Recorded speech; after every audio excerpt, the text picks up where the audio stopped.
Brady Coffee, and today I'm going to teach you how to make a tiny, lightweight, and very inexpensive penny stove. So let's get started.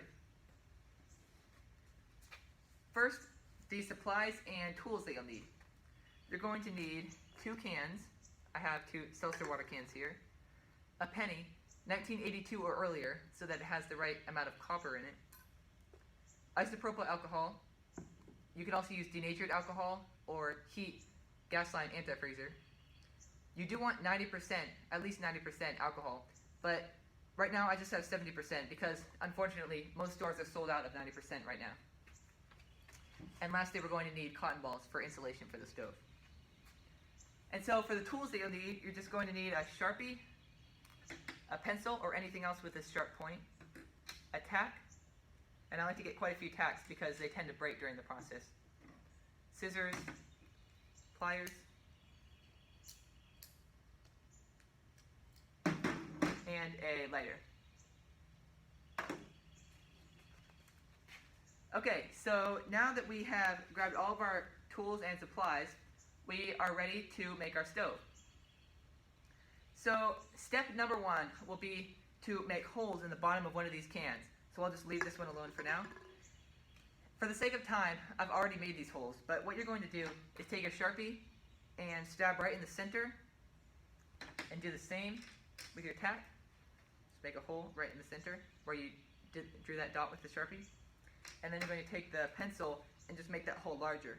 And then around that center hole, you're going to want to make 4 other small holes. And then around the edge, right in this little crease, you're going to want to make 16 holes. So you can see here I have a large hole in the center with 4 holes around it, and then the 16 holes all the way around the side. And so that is step number 1. Step number 2 will be to cut these cans. So I'm going to take my scissors, stab a hole right here. There we go. I'm just going to loosely cut the top of this can off.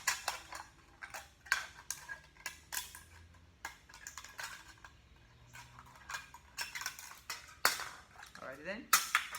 So now I'll just loosely cut off the top, and now I'm going to cut exactly along this line. And I drew a line with Sharpie beforehand, which I will show you on the next can.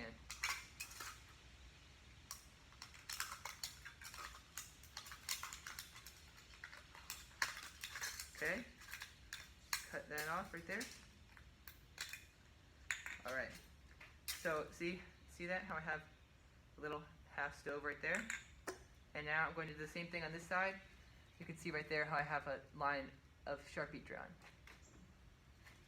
Same thing, cut around.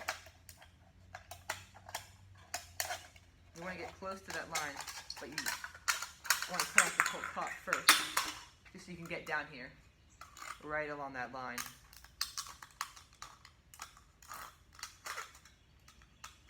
Right.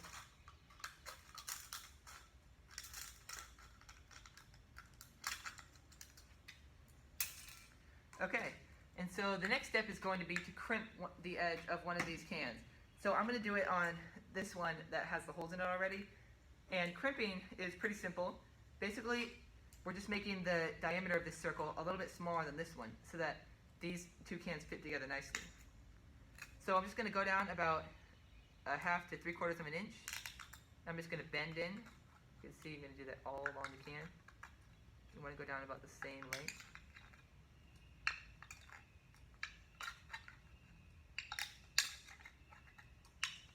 Do this all the way around.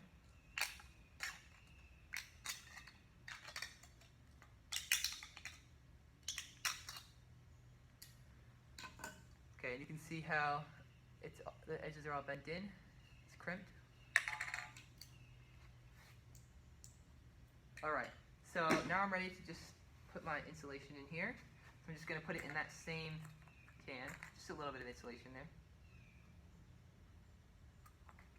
Okay, now the last step is going to be to fit these 2 cans together. So I've already set this in here. All we're going to do is just place these together. Watch your hands so you don't cut them on the edge. And you want to be careful not to push it in too hard so that it doesn't crack. But but it's alright if it just cracks a tiny bit.